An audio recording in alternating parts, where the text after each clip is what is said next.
Medikal Bedah 1. Pembahasannya yaitu tentang penyakit HIV/AIDS.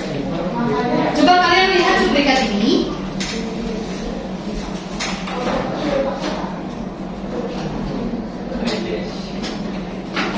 Ini adalah tentang AIDS ya. Tapi sebelum kita mempelajari tentang AIDS-nya, Ibu akan review ulang dulu tentang pengetahuan kalian. Apa sih tentang HIV/AIDS itu? Apa yang kalian ketahui? Coba yang sisi sebelah di sini kanan. Ibu tanya dulu. Silakan. HIV/AIDS itu merupakan virus yang merusak sistem kekebalan tubuh dengan menginfeksi dan menghancurkan sel CD4 atau limfosit. Ya, bagus sekali ya. Sisi sebelah kanan, depan. Ibu tanya dulu. Apa yang kalian ketahui tentang HIV/AIDS? Boleh satu kata atau dua kata yang kalian ketahui dulu. Ya, silakan. HIV itu adalah penyakit yang menular dan sulit atau tidak bisa disembuhkan, Bu. Tidak bisa disembuhkan, ya, betul sekali ya. Kemudian untuk sebelah sini, HIV itu Ajeng silakan. HIV itu penyakit yang menyerang kekebalan tubuh yang disebabkan oleh virus HIV sendiri. AIDS, ya betul ya. Coba kita perhatikan di sini. Semua yang kalian jawab itu baik, nanti kita lebih lihat lagi di sini untuk bahwa HIV/AIDS itu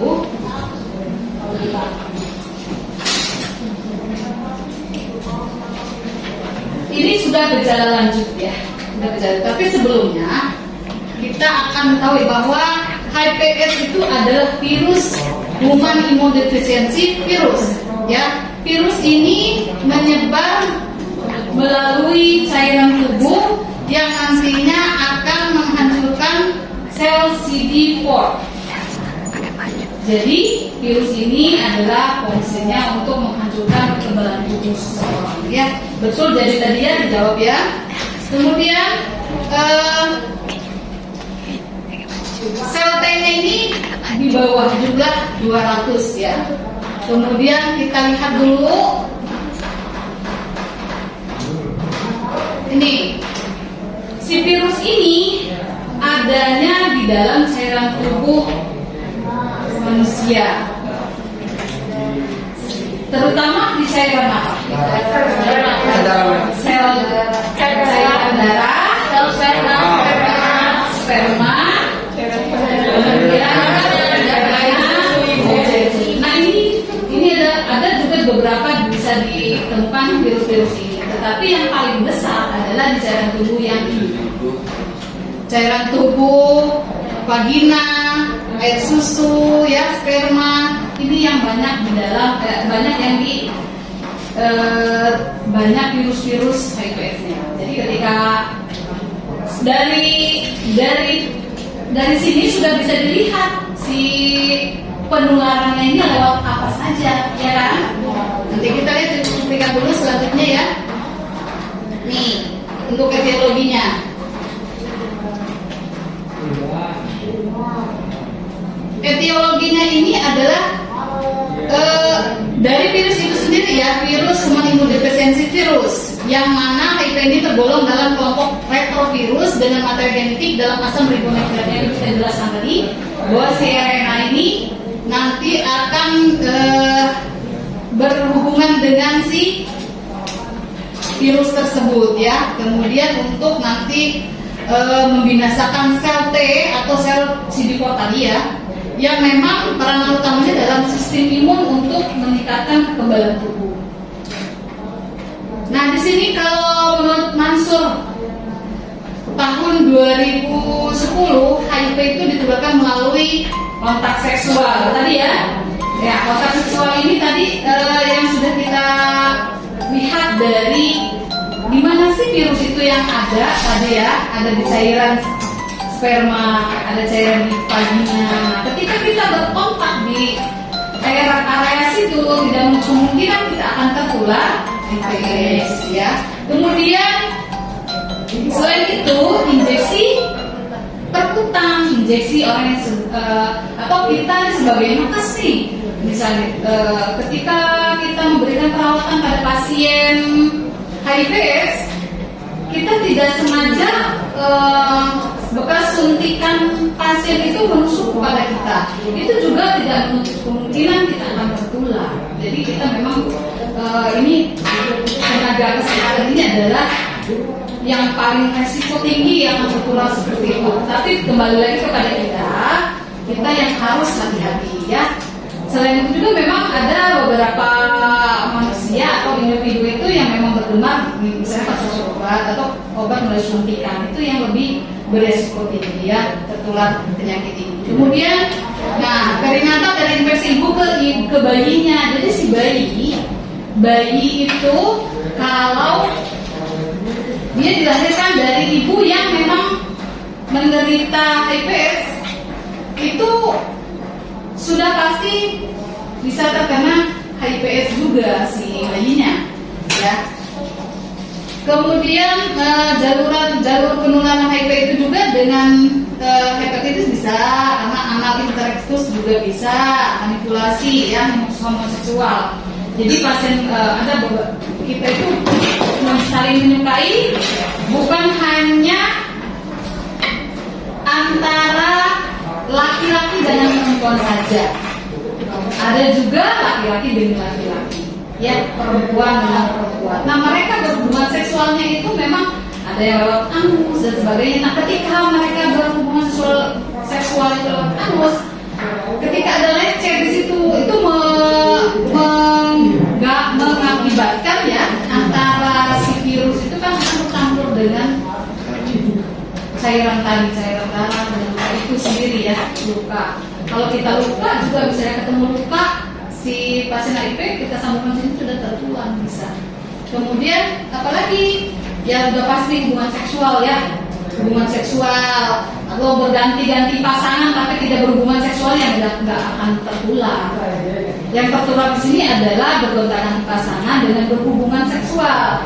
Tapi kalau cuma berhubungan aja, tidak berhubungan maksudnya ikatan rasa ingin memiliki gitu ya, tapi tidak bercampur, tidak berhubungan intim, ya itu tidak masalah gitu ya. Kemudian heteroseksual ya juga bisa menderita HIV, infeksi HIV.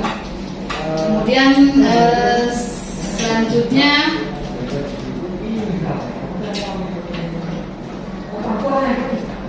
videonya mana ya? Nih, kalian perhatikan dulu videonya ya.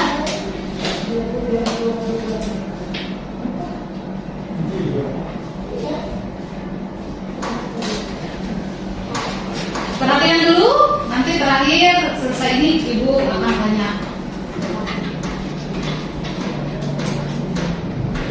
HIV is the human immunodeficiency virus. If you have HIV, you have an infection that damages your immune system over time and causes AIDS. AIDS stands for Acquired Immunodeficiency Syndrome. It is the final stage of an HIV infection when your immune system is damaged and too weak to fight off ordinary infections. When foreign invaders, such as bacteria and viruses, get into your body, they can cause infections. These events activate your body's defenses. The white blood cells of your immune system are part of your body's defenses. One type of white blood cell, called helper T lymphocytes, or helper T cells, strengthen your immune system's response to infection in two ways. First, helper T cells release chemicals that attract other white blood cells to the site of the infection.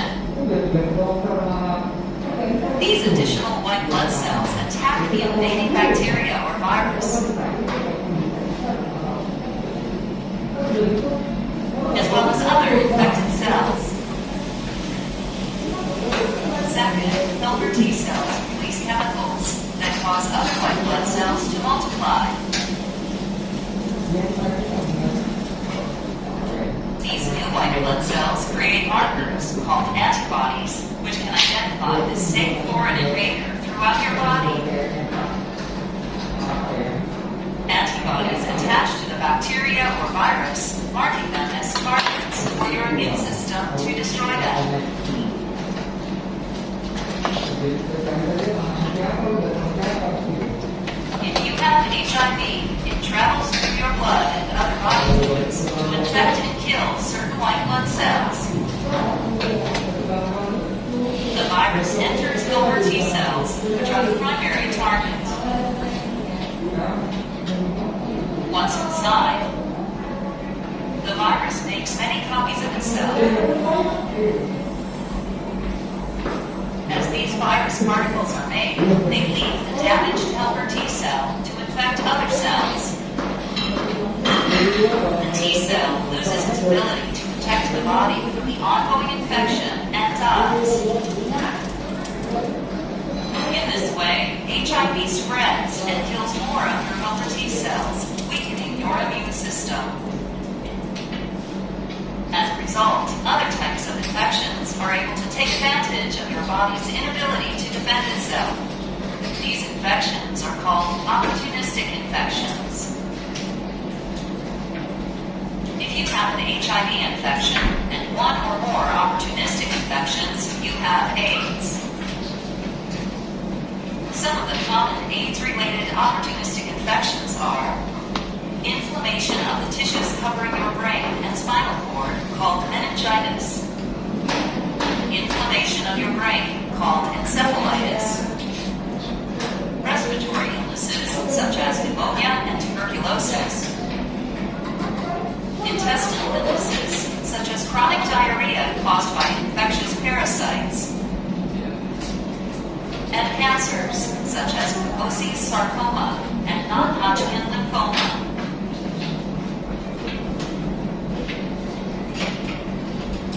HIV passes from person to person through infected body fluids.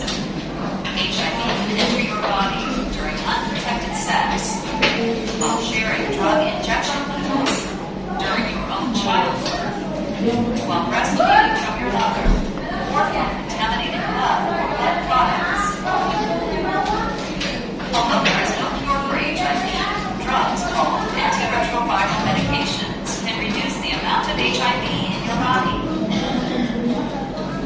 One class of antiretroviral medication, called entry or fusion inhibitors, disrupts the HIV infection process by preventing the virus from attaching to your cells.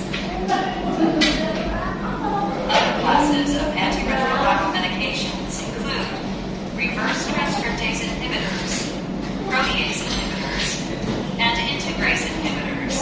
These drugs prevent the creation, assembly, and spread of new viruses. Your doctor may prescribe a combination of these drug classes known as highly active antiretroviral therapy, or HAART.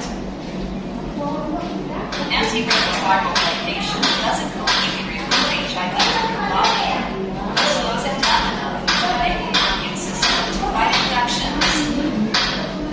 Regular blood tests will let your doctor know how effective your antiretroviral medication is in controlling HIV.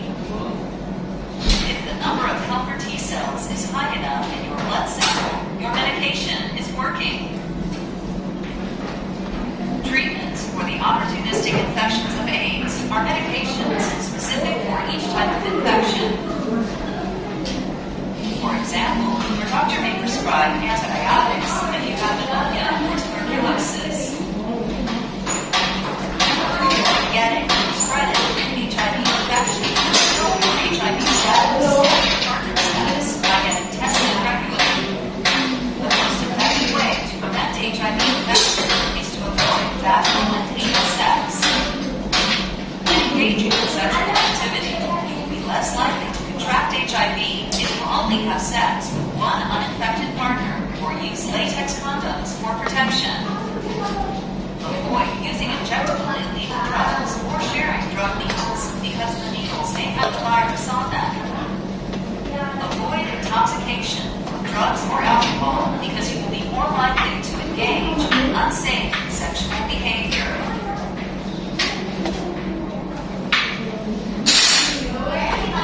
Oke, sudah bisa kebayang apa yang kalian bisa serap dari kesimpulan dan penjelasan video ini? Sudah bisa?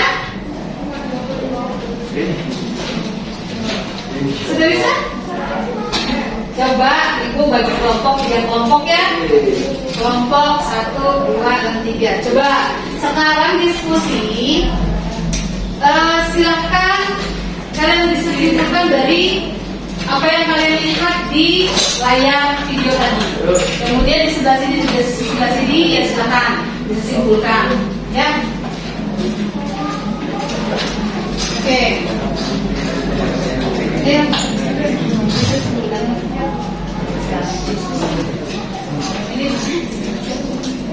Ini diskusi. Semampu kalian boleh bisa langsung jelaskan sebelah kanan saya dia. Berdiri.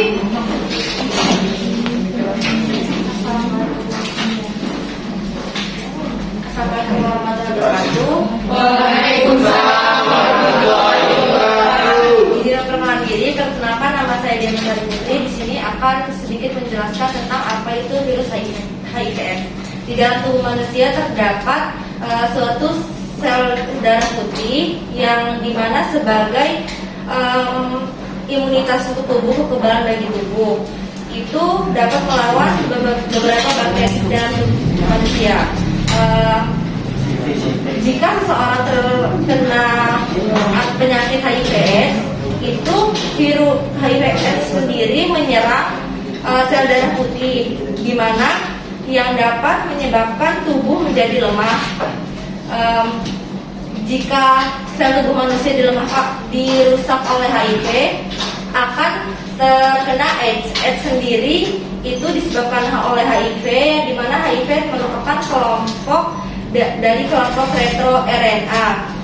Setelah AIDS itu terjangkit di dalam tubuh manusia, AIDS itu membinasakan sel T yang memegang peranan utama bagi imun tubuh manusia, di mana penderita AIDS itu terancam infeksi yang tidak berbahaya jika tidak terkena HIV. Beberapa penyakit yang dapat terkena jika HIV/AIDS itu meningitis, tuberkulosis, dan kikaposis koroma. Cukup? Oke, baik. Terima kasih untuk jawabannya, luar biasa ya. Sekarang Ibu ingin kelompok berikutnya. Siapa yang sudah siap bisa menjelaskan? Ayo, kelompok diajak. Silakan. Jangan takut salah ya, jangan takut salah. Assalamualaikum warahmatullahi wabarakatuh. Waalaikumsalam warahmatullahi wabarakatuh. Nama saya Dian Alfianita dari kelompok 1 ingin menjelaskan ya diskusi kelompok tentang video dipaparkan oleh Ibu. Jadi penyakit AIDS itu adalah penyakit yang menyerang kekebalan tubuh yang disebabkan oleh virus HIV. Di dalam tubuh ini ada virus, di dalam tubuh ini ada sel darah putih, di mana HIV itu masuk menyerang kekebalan tubuh, terus menyerang ke sel darah putih, menyebar ke seluruh cairan darah dan ke seluruh tubuh. Beberapa penyakit yang terdapat di terkena penyakit itu yaitu meningitis, pneumonia atau TB, diare atau komposis kolagen. Iya. Cukup? Assalamualaikum warahmatullahi Oke, bagus sekalian sudah bisa mendapatkan jawaban dari kelompok sebelumnya, yaitu dengan tadi apa tadi? Kalau HIV/AIDS bisa menyerang ke bagian paru-paru, kemudian bisa terinfeksi TBC dan sebagainya ya. Kemudian kelompok yang depan Ibu silakan. Kelompok Astra. Kelompok 3. Ayo, jangan takut. Udah. Pede. Ayo, ayo. Belum siap. Ayo ya, kalau belum siap. Oke. Kita lihat tadi sudah dijelaskan sama teman-teman kalian, sudah mendekati bahwa infeksi virus tadi dari video, dan kita kan proses itu menjelaskan proses masuknya virus ke dalam tubuh manusia untuk menyerang sel darah putih. Ya, kita lihat nih. Jadi si HIV/AIDS ini HIV dengan AIDS itu berbeda. HIV itu proses masuknya si infeksi virus ada 3 tahapan. Baik, selanjutnya yaitu masuk ke dalam klasifikasi. Jadi pasien dengan HIV/AIDS itu tidak dikatakan langsung AIDS, karena AIDS itu adalah kumpulan dari gejala-gejala. Seperti yang kita ketahui bahwa HIV mulai terinfeksi HIV ke AIDS itu juga kan ada tahapannya. Jadi termasuk di sini ada 4 stadium. Yang dibilang stadium pertama HIV itu infeksi dimulai dengan masuknya HIV dan diikuti terjadinya perubahan serologi ketika antibodi terhadap virus itu berubah negatif menjadi positif. Nah, di sini yang biasanya disebut dengan window period. Mulai terinfeksinya seseorang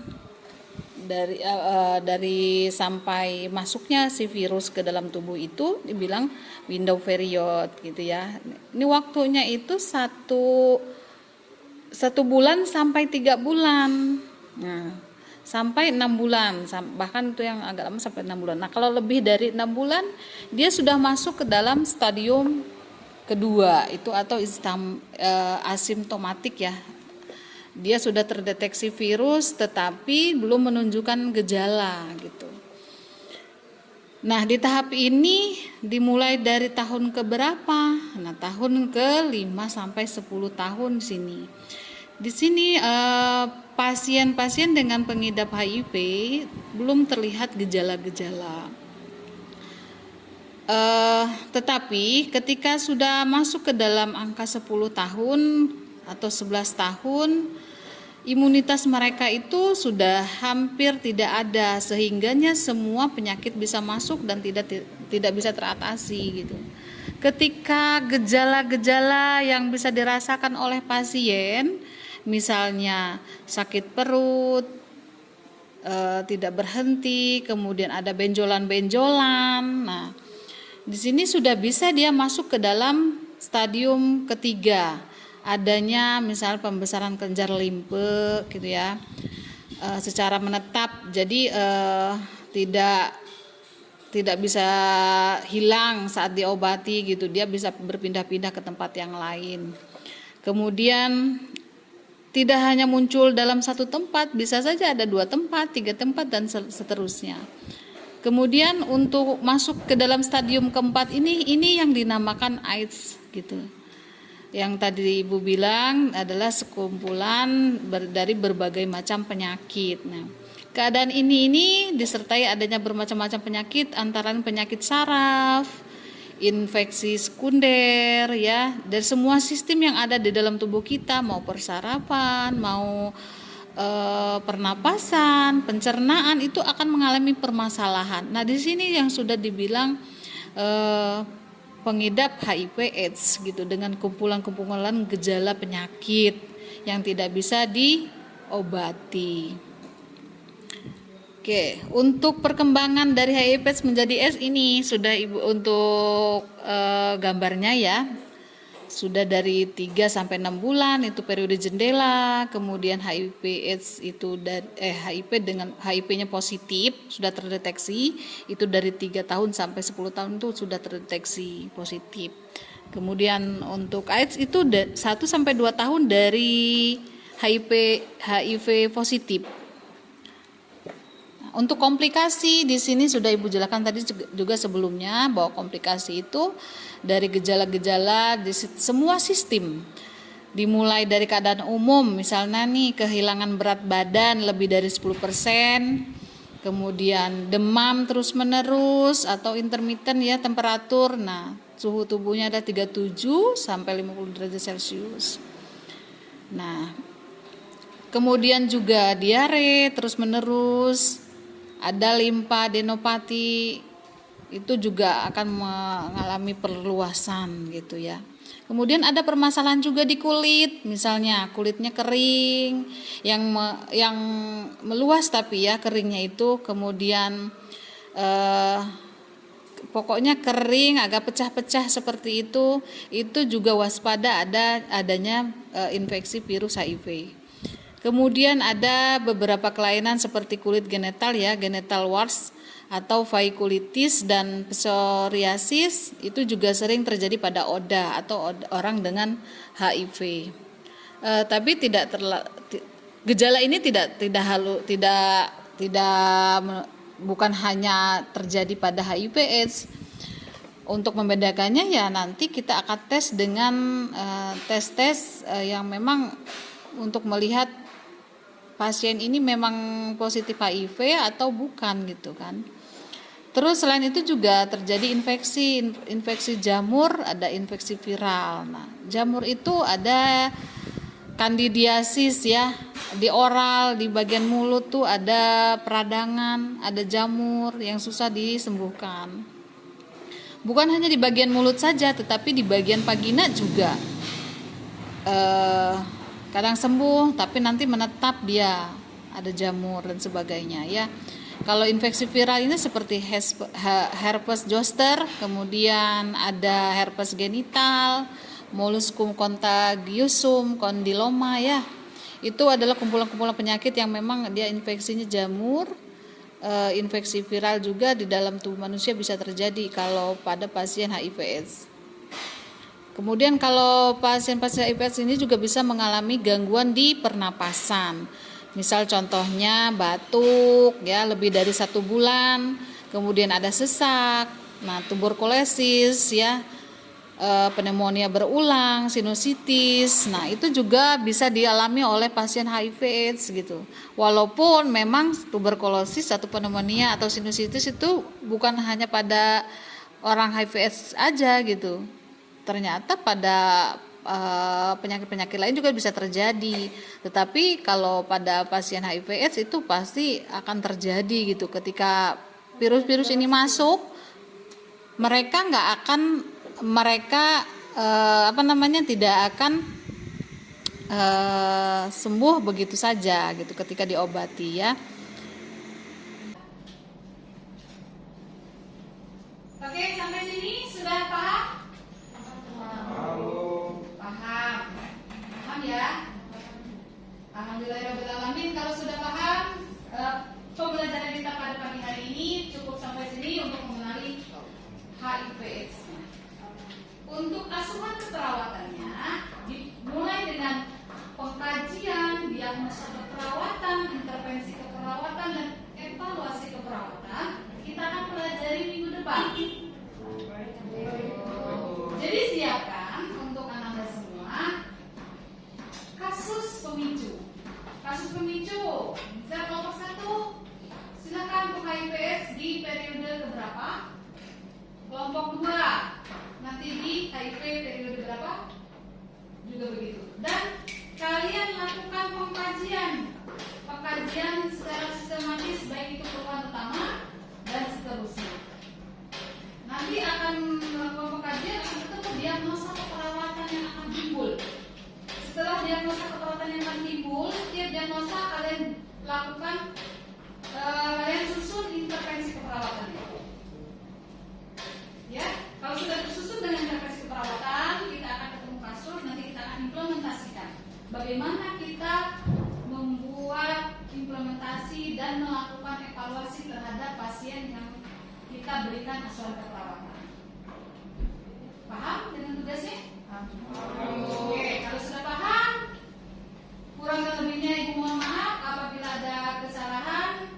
Mudah-mudahan apa yang Ibu sampaikan hari ini mendapatkan barokah dari Allah dan kalian diberi